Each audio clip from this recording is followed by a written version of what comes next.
Good morning.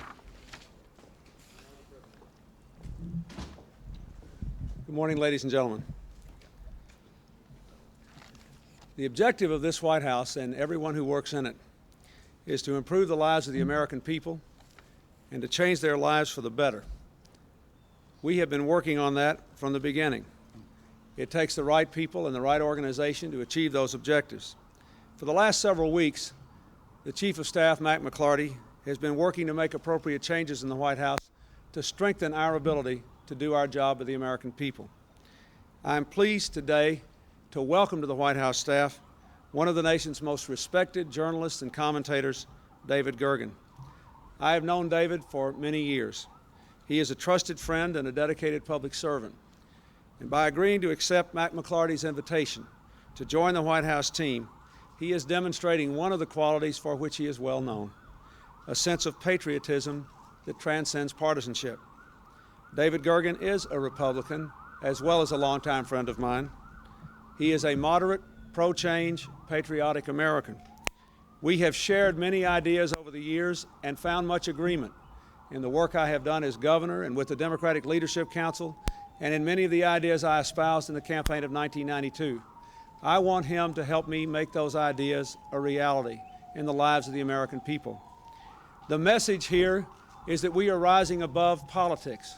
We are going beyond the partisanship that damaged this country so badly in the last several years to search for new ideas, a new common ground, a new national unity. I am also announcing that my longtime and trusted aide, George Stephanopoulos, will be working with me more closely, as he did in the campaign, on important matters of policy and strategy and day-to-day decision-making, helping me to integrate all the complicated debates that confront my office. One of the reasons for this move is that I have missed very badly, and I have needed the kind of contact and support that I received from George in the campaign that I think was absolutely essential to the victory that was secured. I'd now like to introduce the Chief of Staff and thank Mack McLarty for all the hard work that he has been doing, especially in the last few weeks, to try to strengthen the White House and make it able to do the things that we pledged to do for the American people. Mr. McLarty. Mr. President, thank you very much. Good morning. This announcement really is a very straightforward one, and I think the President framed it most appropriately. As many of you know, in individual conversations, we have been evaluating our staffing needs in this organization, really consistent with most of the original thoughts that we had in December when we worked through the transition with the Vice President. Since that time, we've added one senior deputy, Roy Neal, who has certainly provided a much tighter focus and consistency in our day-to-day operations, and I think that was demonstrated on the recent vote in the House of Representatives, which was a difficult vote but a critical vote for this administration, but more importantly for the people of this country. As the President suggested, we are delighted to have David Gergen as part of our White House team as counselor to the President. In that role, David will have a wide range of responsibilities. His counsel and advice will be very meaningful and very important to this administration. He will clearly be at the intersection of policy and politics and message, and in that regard, the communication operations will report to him. I have known and admired and read David Gergen's works for a number of years, and it was a particular pleasure for me to get to know him on both a personal and professional basis after I had the privilege to join this administration. The chemistry between us has been very, very good as we've had a number of visits, both in his role as a journalist and in more recent weeks in a different way. And that's important in a day-to-day working relationships, particularly with the number of issues and challenges that face any White House. George Stephanopoulos, as President Clinton outlined in a very detailed and a very personal way, which all of you would expect, will become Senior Advisor for Policy and Strategy. Frankly, this is simply clarifying, but more importantly, formalizing George's role that he's been doing since we began this administration. There has not been a single major decision that George's judgment and insight has not contributed to and made that a better decision than it otherwise might have been. Without overstating Apparently the phrase in Washington is some people are very smart, but are they wise? And let me assure you, George Stephanopoulos is both. And it has been a privilege for me to work with him professionally, and it has been a joy for me to get to know him personally and count him as a good friend. In that regard, I also look forward to having George spending more time with me in a more formalized role in terms of his policy and strategy and counsel and advice, which is singular in my regard, certainly in this administration, and I believe in a much broader way in Washington. This is an important day. It's important in terms of our operations and our clarity of organization. We have a stronger organization. But let's not forget the real perspective that the President spoke of so eloquently and underscored. We're here to serve the people of this country and to effectuate thoughtful and meaningful change to make people's lives better. That's what this election was about, and that's what this administration is about. And I am very pleased and indeed honored to have a new associate in David Gergen and a wonderful friend and colleague in George Stephanopoulos as key members of this organization and team, as well as Roy Neal and Mark Guerin, who have served so ably since day one. Thank you very much. Good morning. Mr. President, I'm deeply honored by the faith that you've placed in me, and there you are. I got to your right. You did get to my right. That's unusual, but we'll look forward to more.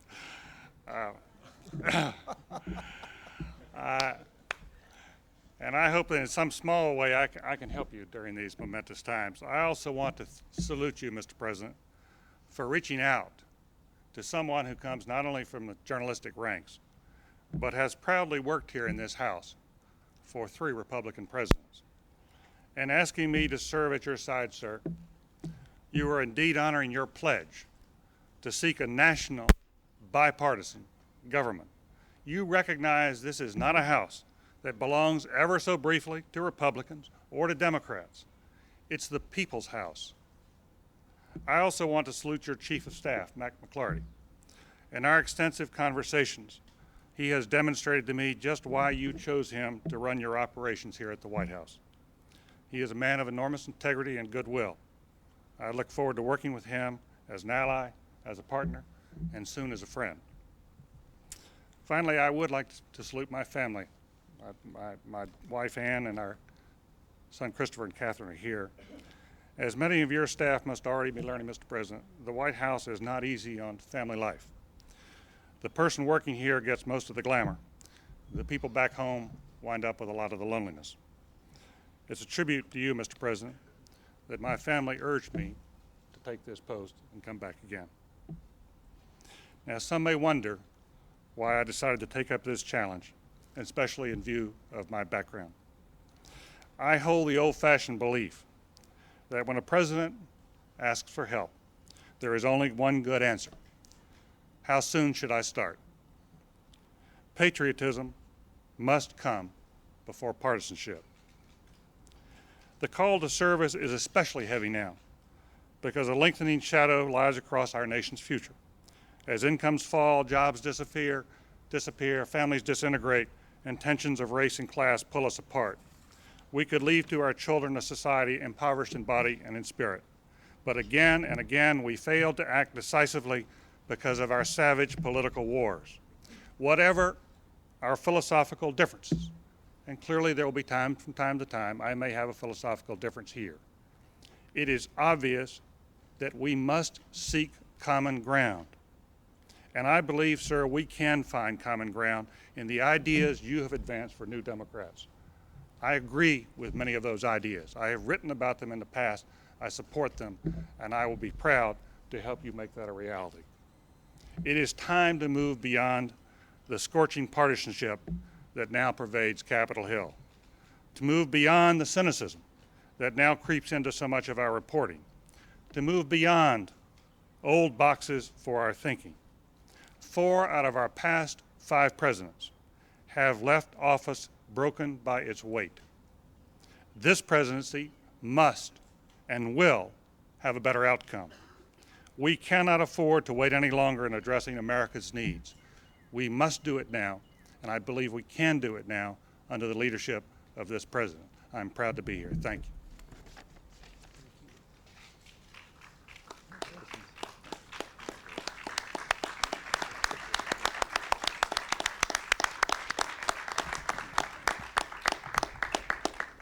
I want to make sure the president's on time, so I'll be brief. About 2 years ago, I walked into an office for a job interview, and I thought, well, this is a good opportunity. Within about 5 minutes, with then Governor Clinton, I felt I'd been working with him my whole life. And I tell you, it feels like that even more right now. I'm deeply honored by this opportunity, looking forward to working with him again, closely on policy and political matters, and looking forward to doing everything we can to make sure that this is a successful presidency, to make sure that it works for the American people, to make sure that we fulfill the promises that we set forth an awful long time ago in New Hampshire and the primaries beyond, and the promises we made to the American people. And I'm certain we can do that with Mack McLarty at the helm. We've built a good relationship. I'm looking forward, again, to working more closely with him. He's a man of great character who I know I can learn a lot from, and I'm looking forward to doing everything I can to help him with that. And also with David Gergen, who we talked an awful lot during the campaign on often different sides of the fence. Sometimes we agreed, sometimes we disagreed, but I know that he's a man of great talent, great intellect, and I think that he's going to do a great service for this country. Finally, let me just say that working in this White House, I think anybody who ever steps through the door knows that it's an awesome privilege, and I'm very well aware of that. And I just look forward to serving this president I've known now for a couple of years, and looking forward to working with him very closely and helping to serve this country and make it a better place. Thank you. Mr. President, the decision to bring in a Republican to this key position, does this mean you're going back to your centrist or New Democrat roots that you articulated during the campaign?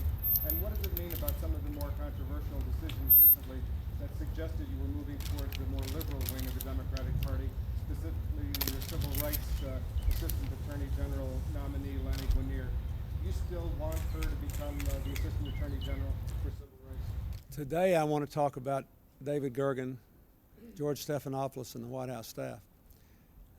The announcement that I have made today with Mr. McLarty, it was really his idea. I want to give him the credit for it. I wish it had been mine, but it wasn't. Signals to the American people where I am, what I believe, and what I'm going to do. I did not get into this race for president to divide the American people. I got into the race to unite the American people and to move this country forward. I have always, throughout my public life, had supporters who were independents, who were Republicans, who were interested in ideas and movement and not in partisan gridlock and moving the American people apart. That's what I'm trying to do. That's what I've always wanted to do, and that's what this announcement today means. Mr. Gergen talked about scorching partisanship on Capitol Hill, also in his time. He said that 4 of the 5 last presidents have been broken by the weight of the office that you now hold. Do you feel that you are at that point? Do you feel the weight, and do you feel there's a chance that you too could be broken by it? I don't know about the weight. I feel the responsibility. I have made a deliberate decision to move rapidly to do things which I think need to be done, which have been long neglected, and to push the agenda forward, especially on the budget. And as you know, we're moving forward in a record pace now with a very tough and difficult set of choices for the American people that I think will allow us to reclaim our destiny. I believe that when the history of this administration is written, we will look back and see that taking on the tough decisions early was the right decision for the people of this country. But I have been very concerned that the cumulative effect of some of the things which are now very much in the news has given to the administration a tinge that is too partisan and not connected to the mainstream pro-change, future-oriented politics and policies that I ran for president to implement. And that's what I want to do. I think that this will help me to be a successful president, but the issue is not whether I'll be a successful president, it's whether we'll have a successful country, and I believe we will, And I think this is one big step toward that today. Mr. President, with your public opinion polls fairly low right now, does this change suggest an inability to get your message out so far? Or at least change it? I don't think that anybody would be surprised to say, to admit that the major work of this administration and the passionate concerns of this administration are not always the things which come to mind in what's being communicated to the American people. So do we want to improve our ability to communicate what we believe and what we're doing? Yes, we do. When I had the nationally televised town hall meeting here last week, and all those people came up to me and said afterward how much better they felt about their country having been here and having had a personal conversation, knowing exactly where I and where my administration is coming from, what our values and objectives are, it made it utterly clear to me that if the American people knew exactly what we were doing, just like they did on the night of February the 17th, they would support these tough decisions and these difficult changes. On the other hand, I think it is unrealistic ever to assume you can take on the kind of challenges that we're trying to take on without having some momentary bumps and runs in the public opinion polls. We can't be governed by that. But what I want to know is that the American people at least know me, know who I am, where I'm coming from, and more importantly, know what our administration is about. Then, whatever their opinions in the polls will accurately reflect the reality of who we are and their judgment about it. That's all I want. I think that's what the communications can do. Mr. President, you've made much of cutting the White House staff in an effort to reduce government spending. With the addition of Mr. Gergen and the rumored addition of others, doesn't that seem out of keeping with a leaner White House staff? Well, the White House staff is going to be much leaner than it was before, but the number one objective I have is to serve the American people. Let me just give you an example. One of the things we never could have anticipated is that we'd get more mail here in 3.5 months than the White House did in all of 1992. I am cutting the federal government. I am cutting the White House staff. We are doing that, but I think our number one objective is to serve the American people well, and that's what we're trying to do. I have got to go to West Point. I'm going to be late, and that would be a terrible mistake. I owe it to the graduating seniors at West Point to get them off on their military careers on time. I'm sorry. Thank you very much. Thank you.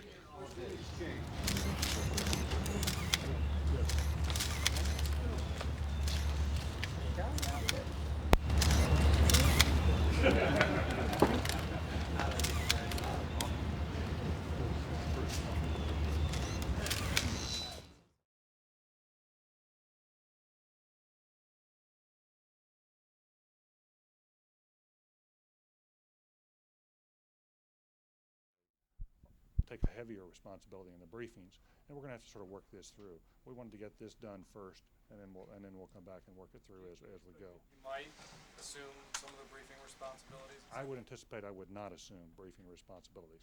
Occasionally, I may come here if it's a policy briefing of some sort, but I would not anticipate being here on any kind of daily basis. That was not what this job was all about. It's a different. I have not played this role at the White House before. This is not what I did before. It's a different role. Communications will report to me, but it's a different role. So you would assume briefing duties, and George will not keep them.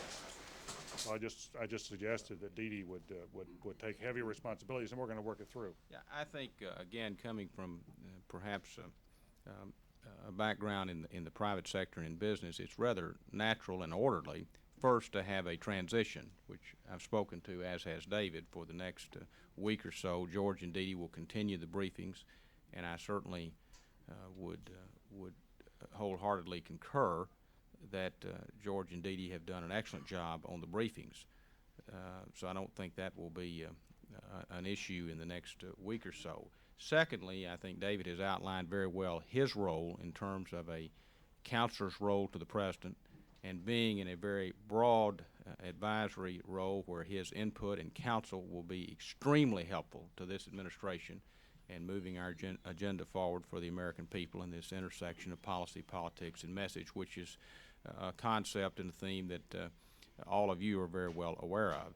I think thirdly, in any kind of transition of this type, it's only fair to give the new person that is responsible for a particular area time to get in that area, assess the area, and have it organized in a way that he feels works. So I think that's where we are in the process right now, and I don't believe we'll have any slippage in terms of the daily briefings. Quite the contrary. When you make a final decision on how that will shake out? Will it be the two of you, or will it be you, Mr. Gergen, who will? Well, see, in effect, I've got two hats. I've got the broad advisory role. There's one department that will report to me directly. That's communications. I feel very strongly that in any changes that are made within a department, that the person who is running or has responsibility over that department works with the chief of staff in working that out. That's the part that is very, very important. He will be very intimately involved, and what I'm anticipating is what we've been through in the last days as we've been talking together. We've developed a very good partnership. It's a working partnership that one of the reasons I came here was that this fellow, I greatly respect Bill Clinton, but I also needed to know sort of where I was going to be, what my colleagues were going to be like. I think we can have a good working partnership, and I would assume that in developing all of this, we'll work it out together, and I think we'll then go to the president and talk about it. Mr. McLarty, several presidents have tried these types of shakeups, most recently President Bush when he shook up his communications and policy team. I can't think of one example where it's worked. What is different this time? Well, let me go back to, well, let me make one quick point, then I'll go back to an earlier question. In fact, I think that may provide a little context, and then I'll go specifically to your question. In terms of the White House organization, I do want to emphasize that we need to keep a perspective here of the much larger issues, and particularly the vote in the House and the economic plan that was adopted, and we're now moving forward toward the Senate. Let's be sure we keep things in proper perspective. But a well-organized White House, a supportive White House, is obviously an integral element in a successful presidency in moving that agenda forward. The organization really basically reflects about the same organization and a number of the type of people and leadership that you would need that the President and I and the Vice President and I discussed in December. So I wouldn't say this is a radical departure, quite the contrary, from the structure that basically we discussed and agreed upon in December, but were not able to specifically implement with a number of key individuals for a lot of different reasons, many of which were personal, that they couldn't move or had other circumstances that preclude their serving in government. Because that's a major decision, as Mr. Gergen can tell you, to leave a private sector, and I can tell you, and go into government. It doesn't always work quite in a straight line way. So number one, I think that makes the connotation of shakeup suggest a radical change or a reversal or a different way, and that's really to the contrary. But that's background and perspective, but it is very reflective and I think truthful of really the situation in December. Having said that, let me quickly get to a couple of points. We obviously have a little better sense and feeling now about what the specific needs are, where people really have skills, and where we can optimize things. All of us have a little better sense, just as any of you would after a number of months on any job. And so I think it does have some refinements, and I want to not suggest that it does not. The way this really evolved is the President and I, in our discussions, it was clear that he felt that he needed further support and interface in terms of his daily activities of the strategy, political process, and the policy, and missed the day-to-day support that George Stephanopoulos had provided him during the campaign, just as George had provided it for Dick Gephardt for a number of years on the Hill. It was obvious to us that it would be very helpful to have White House experience and to have someone who is broad-gauged and could bring a particular talent to this administration. And it was obvious to me that the President had known, and the First Lady, David Gergen, for a number of years, and that was one of the very top people, and certainly in my mind, the top person for this job. David and I had had several visits. I had followed him for years, as I said. We entered into serious discussions, which I initiated after working this through with the President and the Vice President. And I think this goes to the last point in terms of our working together and why it will work. I think as we developed the issues more sharply, it was obvious that the chemistry was good. We saw the issues the same where we didn't. We were able to work through them, and sometimes in the wee hours of the morning with a number of other things going on, like the reconciliation vote and a few other challenges. And I think that's a good sign. And I think one aspect here in the White House we are very proud of, aside from a number of successes and some elements that have not been as successful, and that is we have had a high degree of collegiality, and that generally is why some of the past White Houses have not worked as well as they could have. Can I just add on that point? I don't know many of the people on the staff here, but my initial impression from those that I've met is that this staff has loads of talent. I think the challenge is to make sure it's as productive as it can be. We have many, many good people here. What we want to do is to figure out how to make the most productive use of the talents here. We're not thinking about, going in and making a wholesale change. We're trying to figure out how do you draw people out, mobilize it, make it as effective as possible. I think that's possible to do. I just would remind you just how good a campaign Bill Clinton ran with many of the very people who are here today. These are top flight people. Many of them are new to government. I've had the privilege of working in government, and what I hope I can do is figure out how do we make this work as well as possible. Working with Mr. McLarty, working with the president, I hope I can do that. That's one of my challenges I see here. Bringing somebody in. See, what impressed me about this when Mr. McLarty called me, and then I spent a lot of time with the president, was that they were willing to reach out. They were willing to reach out. We understand. Bringing someone like me in here, this was a bold stroke by them to reach out to someone like this and say, we'd like to have you with us. I think it sent a very important, to me it immediately sent a signal they really do want to build a national bipartisan government. That's what the president talked about in the campaign, and that appeals to me a lot given the excessive partisanship I think that's in this town now. Any personal qualms or hesitations? I mean, philosophically, there obviously are differences. There's no question that I'm on record, and you can, both on television and in writing, as agreeing with some parts of what the president is doing and disagreeing with other parts of it. I'm on record early on, 3 or 4 or 5 weeks ago, expressing the hope that on the budget package, that there could be a way found to find more spending cuts and to reduce the tax increases. And I'm pleased to see that's the direction in which the president's moving.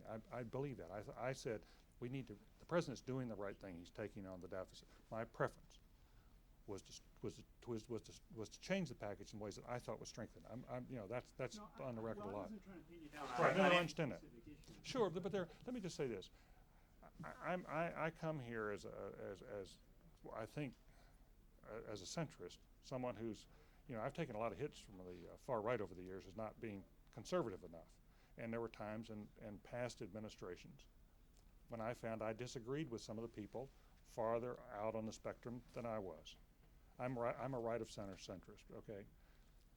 There were times in the Reagan administration and times before when I disagreed. I assume there are going to be times here when I'll be, when I'll find that some of the things that are posed or, what people in the Democratic Party want to do. I also think the president can't walk away from his base. I think it's very important that this president be loyal to the Democratic Party. I understand that.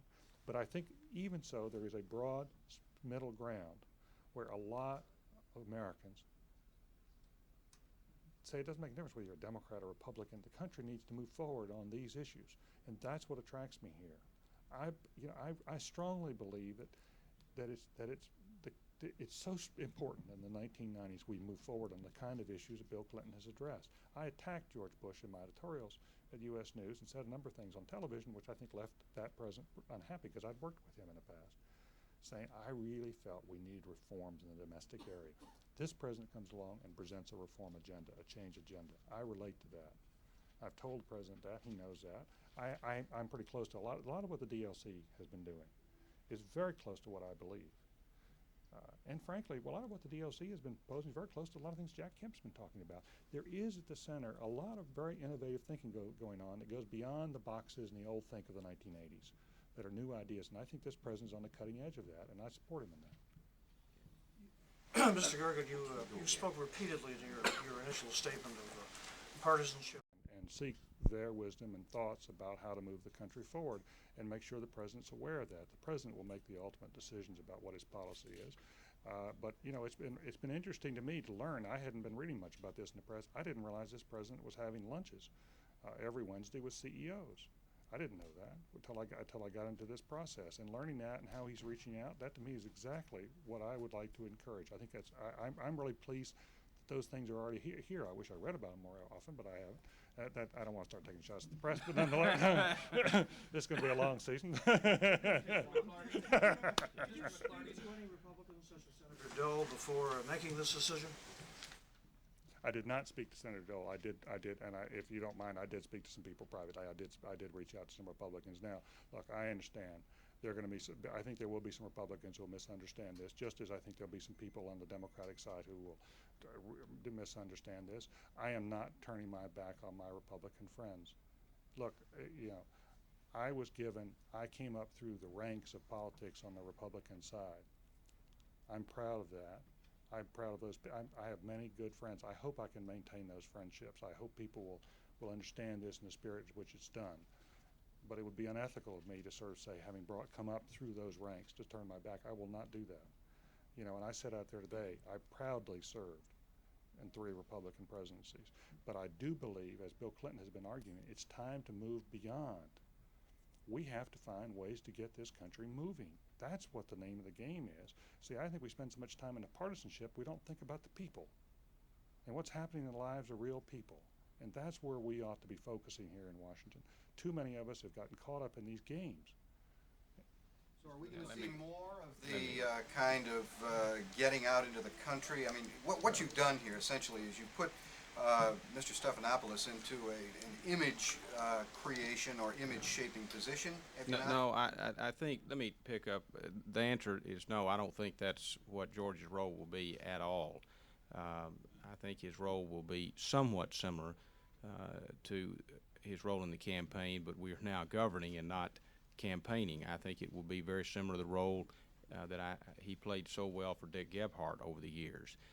It is a direct support role of the President of the United States in this case that will be focused on really the policy, the politics, and the strategy, and in a direct supportive way, obviously working very closely with Mr. Gergen. And I look forward to George working even more closely with me because, as everyone here knows, his counsel and insight and judgment is so good, but he has a very broad number of responsibilities daily, some standing behind this podium and visiting, and that sometimes does not allow you to get the kind of time with him that you very much would like to have. So I don't see it as an image role, really quite the contrary, a very depthful, substantive role, and a formalizing what he's been doing. Yes. During the President's statement outside, he talked rather vaguely about the cumulative effect of items in the news. Specifically, how much of a factor was the communications department's handling of this travel office deal in your decision? It was not a factor in this decision. This decision has been one that we've contemplated for several weeks, and as I really suggested, literally the first week that my wife and I moved to Washington, which has been a wonderful experience for us, both personally and professionally, I could see that there would be needs to build an organization here, again, consistent with my original thoughts and evaluations with other chiefs of staff and discussions, and that's what we are doing here. Now, there's been some refinements to that. And part of those refinements are the President's desire to have George more closely to him, desire throughout the White House to formalize those activities, and then as it evolved in terms of this intersection of politics and policy and message, that's how it evolved to David Gergen, someone who had known the President for a number of years. Did you approach Mr. Gergen before? Had you been speaking with him before this travel office story? Well, we've been visiting for several weeks. Did that bring it to a head, though? No, it did not. Absolutely not. Just a coincidence that it's happening now when the president is at the lowest point in polls of any modern president for this stage? After haircuts and all I these don't know that that's, I think that's probably a fair characterization. It is not a direct, no, it's really not now. And I would remind you in terms of the organization, with Mr. Neal's help here of late and Mr. Gergen and others, we had a pretty good run with it on what I believe would be viewed as a very difficult vote with formidable interest against that vote in the House. So the organization ran very well. The fact that his polls were so low suggests that something needed to be fixed and changes. Well, I think that is a fair point in terms of we're certainly mindful that we're here to serve the people of this country and move the agenda forward. That was discussed in the election, and part of that is communicating very well with the American people and running a very good operation here. So we're not unmindful of that, but that was not one incident or the specific polls was not the driving force here. So what are we going to see as the startup, or the first thing you've got on the plate really is the budget vote in the Senate. What are we going to see as a change here, or as a new effort? I think hopefully a continuation of what we're doing right and doing well and in a positive way, and a strengthening of the organization, and therefore improving in the areas we're not doing as well in. In terms of the Senate specifically, I think we will follow. We've already had one reconciliation meeting after the House vote on Friday, that we will follow essentially the same plan there, with a cross-cutting group from Treasury, the NEC, the Domestic Policy Council, certainly OMB, and others who will be involved in that process in a very disciplined, concentrated way that serves us well in the House. So I don't see a major change in strategy. I would say in terms of the Republicans, that was not a factor in terms of legislative strategy. In terms of David Gergen, that was not it was not part of a legislative strategy. I've had the privilege to know a number of Republicans and count them as friends over the years also, but I do think the national interest that became a clear theme in the House debate and discussion is consistent with a bipartisan effort, which we are already making a concentrated effort to build a bipartisan base and have fruitful discussions, and I think David's joining our White House team certainly will be additive in that regard. Finally, let me say one other thing about any differences of opinion, because that's been raised here several times. One of the aspects of the White House that we believe has worked very well is the process here in general in terms of major decisions, i.e. the economic plan and other major decisions where you have differing views.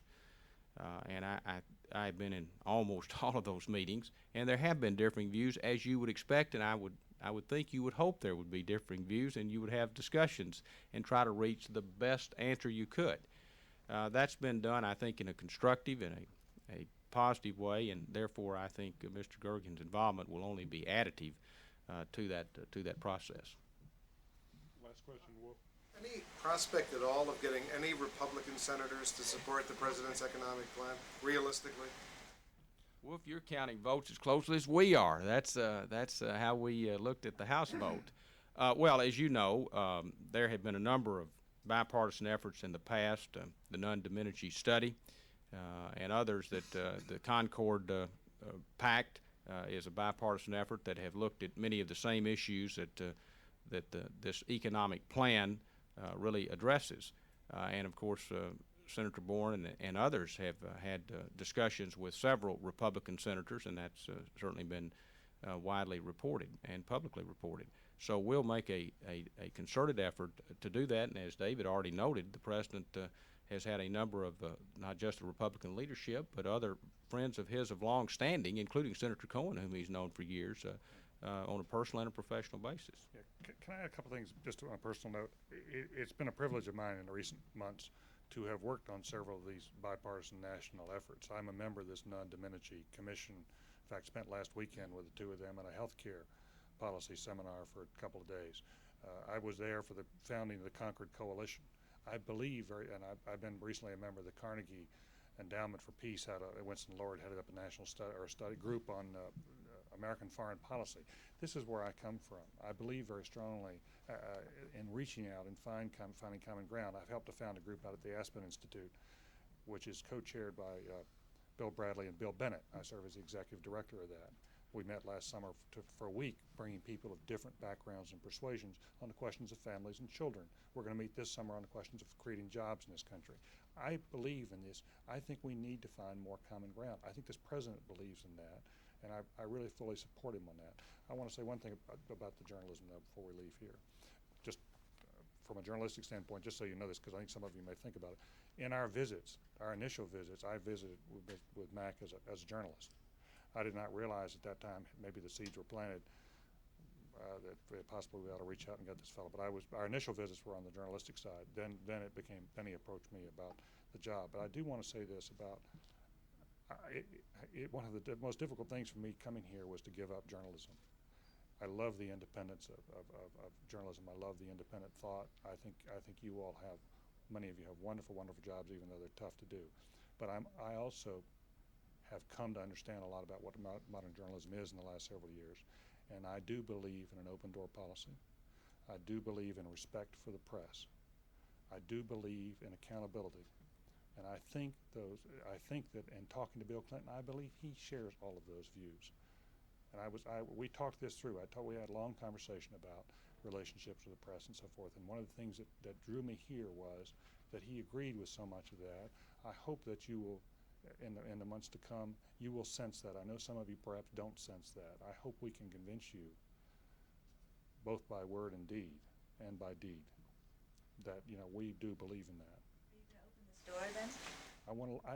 I want to come in here and look at this whole thing, but I know some of this. It seems to me, to some extent, this relationship, I don't know why, has gone somewhat off track. At least I hear that from journalists, and I think we need to look at that. I think it's something that. I don't know how you do it, what the mechanisms are, but I just want to underscore, in changing hats coming here, that my abiding belief in what you all do, and my respect for the institution of the press. I think you all have an important role here. There, it's a different role from what people in government do, but it's an important role. It's a legitimate role. Sometimes I have been in White Houses which did not consider it a legitimate role. At least there were individuals that didn't consider it a legitimate role. I understand that tension, and I just want to know. I want you to know where I'm coming down, and where I found in talking to the president. That's where he came down. Let me just endorse and affirm what David said in a very eloquent way, and certainly having been on both sides of the table, both in the White House and as a journalist, I think he said it just very, very well. And I hope that from a personal and a professional standpoint, I have conveyed that kind of attitude to each of you. I certainly have tried to be open and accessible and spent quite a bit of time with the press, which I think is a proper allocation of time after serving the President and the White House staff as your top priorities. One other final point, in terms of the bipartisan effort, again, I don't see a dramatic change in that regard. In terms of the health care, if you'll recall, Mrs. Clinton has been particularly assertive and thoughtful and organized in her discussions with the Republican leadership in that regard, Senator Chafee and Senator Dole and Senator Graham and others that she has met with really on a tireless basis. So I just want to be sure we have a proper perspective in that regard, but obviously David's involvement here is additive to that effort, but it is already well underway, particularly as we have a little more time to do it. I think we've been responsive to your questions and taken a number of them this morning, and on a Memorial Day weekend, we appreciate very much your being here. Especially at this hour. Is this what time they always do these briefings? Well, I'm not a morning person. West Point addresses are special. Thank you very much.